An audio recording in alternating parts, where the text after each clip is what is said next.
안녕하세요. SLP입니다. 구독, 좋아요 부탁드려요. 먼저 원단 2장이 필요한데요.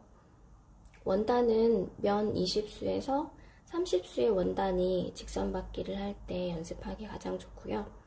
또 아이들이 사용할 스카프 비비기 때문에 면 원단이 좋겠죠? 이렇게 무늬가 있는 원단을 겉감, 무늬가 없는 원단을 안감이라고 부를 거예요. 겉감의 겉 부분과 안감의 겉 부분을 서로 마주보게 겹칠 거거든요.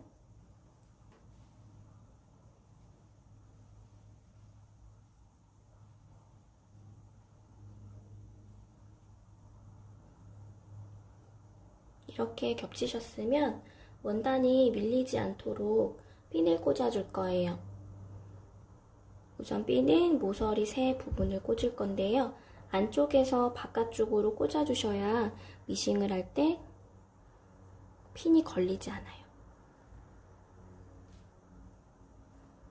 안쪽에서 바깥쪽으로.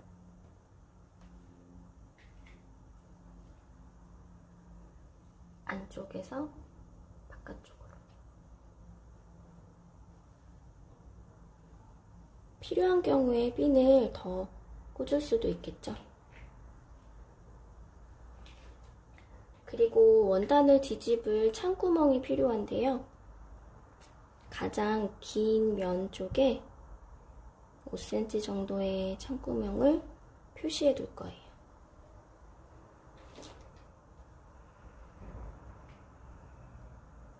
이제 미싱을 시작해 볼게요.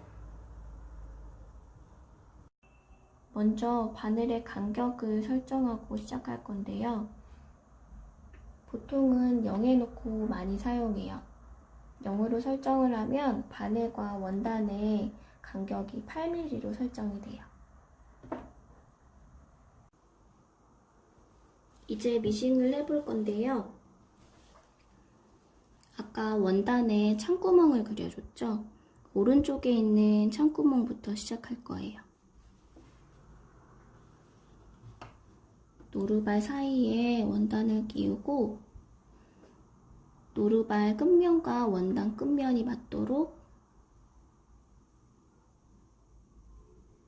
그 다음에 노루발 레버를 내려주세요. 풀리를 이용해서 바늘이 원단에 박히도록 항상 박음질을 할 때는 시작과 끝에 이 후진 레버가 필요한데요. 바느질 한 개 풀리지 않도록 조금 더 단단히 박기 위해서예요. 먼저 발판을 밟아서 앞으로 한 3번에서 5번 정도 박아볼게요. 그리고 후진 레버를 누르시고 똑같이 박으시면 돼요. 그러면 바늘이 뒤로 가거든요. 이렇게. 자, 이게 항상 시작이 있고요. 자, 그 다음에 이제 바로 시작할게요.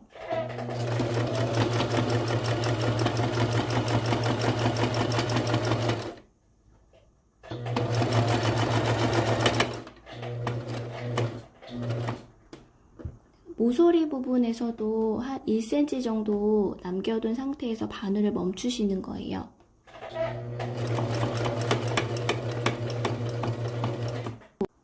멈추고 노루발 레버를 들어 올리고 원단을 돌려주세요. 다시 노루발의 끝부분과 원단의 끝부분을 맞추고 레버를 내려주세요. 다시 직선받기 합니다.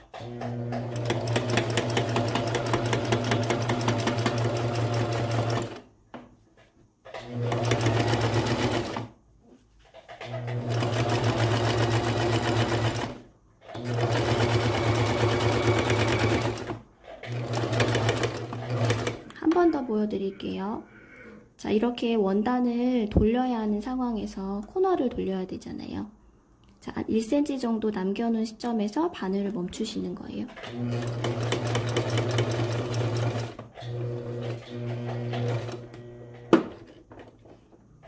그리고 노루발 레버를 올려주고 원단을 다시 돌려서 노루발 끝부분과 원단 끝부분을 맞춰주세요.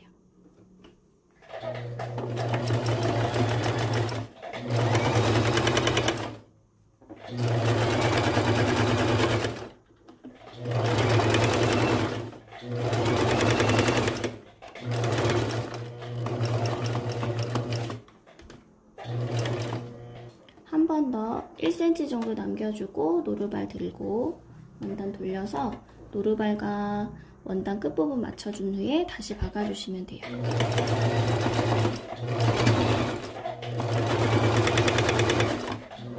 여기 창구멍 보이시죠? 창구멍까지만 박을 거예요. 그리고 다시 후진 레버 누르고 발판 눌러주세요. 자, 후진 레버 떼고 한 번 더 발판 눌러줄게요.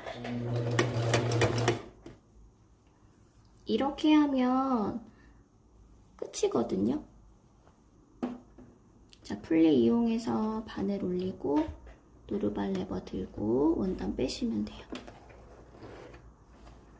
실 잘라주시면 되는데 혹시나 자르는 부분이 있다면 걸어서 잘라주셔도 되고 가위로 잘라주셔도 돼요.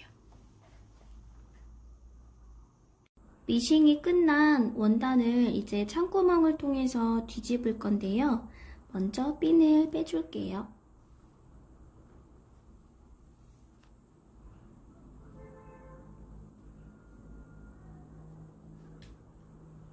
원단을 뒤집기 전에 각 모서리 부분을 가위로 잘라줄 거예요. 잘라주는 이유는 그냥 자르지 않고 뒤집을 경우에 이 끝부분의 시접 때문에 뭉쳐서 예쁘지 않을 수 있거든요. 그래서 각 시접 부분을 이렇게 잘라줄게요.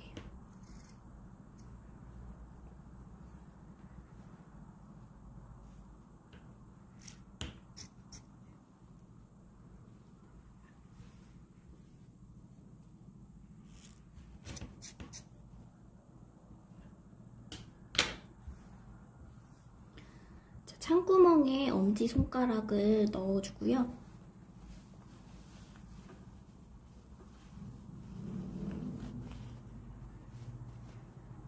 시접을 검지손가락으로 접어서 뒤집어주세요. 너무 뾰족하게 뒤집지 않으셔도 돼요. 반대쪽 모서리도 엄지손가락을 집어넣어서 검지손가락으로 시접을 접어서 뒤집어주세요. 이것도 너무 뾰족하지 않게 뒤집어 주셔도 돼요. 마지막 모서리도 마찬가지로 엄지손 넣고 검지로 시접을 접어서 뒤집어 주세요.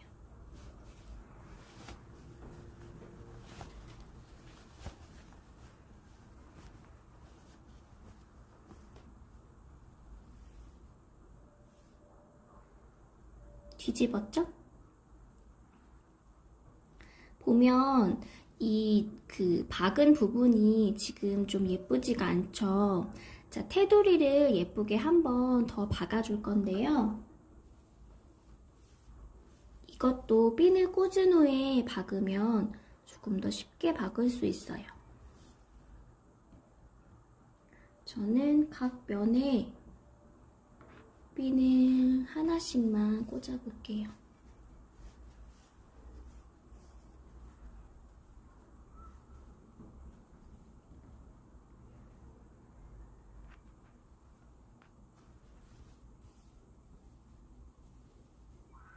창구멍도 이렇게 잘 접어서 핀을 꽂아준 후에 박으면 좀 더 박기가 쉬워요.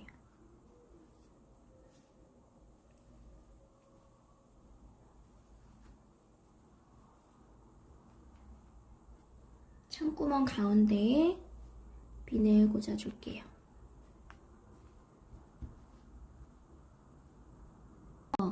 이번에는 조금 더 얇게 박기 위해서 바늘의 간격을 6에 놓고 시작할 거예요.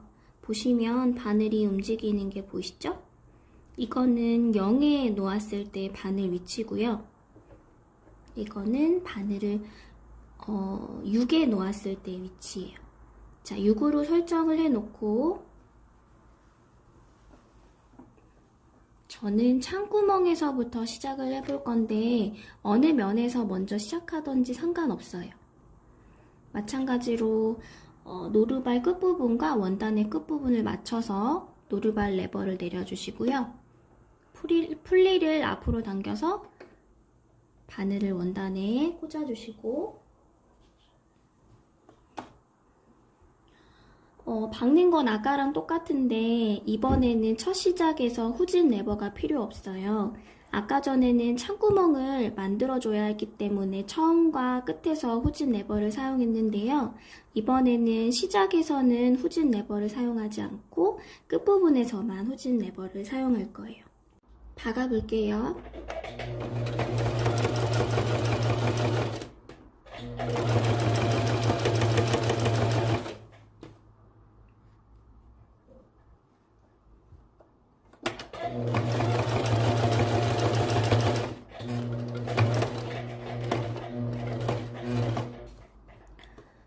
자, 이번에도 마찬가지로 모서리에서 시접만큼 남겨두고 멈춰서 원단을 돌릴 건데요. 아까는 1cm 정도의 시접을 남겼기 때문에 시접의 간격을 이 정도에다 두고 바늘을 멈췄는데요. 이번에는 박음질이 좀 얇게 됐죠. 그만큼만 더 박고 멈출 거예요.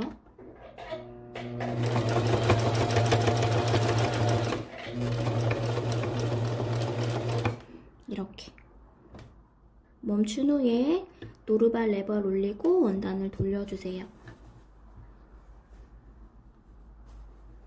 다시 노루발 끝부분과 원단 끝부분을 맞춰서 노루발을 내리고 다시 박아줍니다.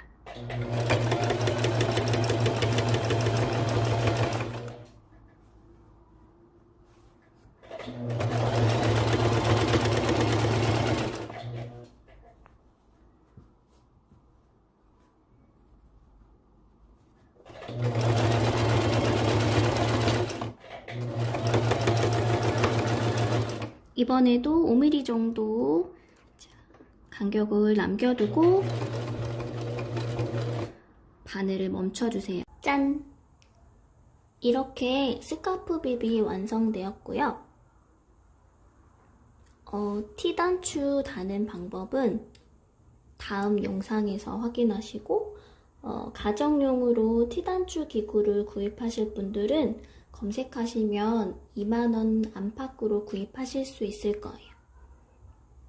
저는 그럼 다음 영상에서 만나요. 안녕.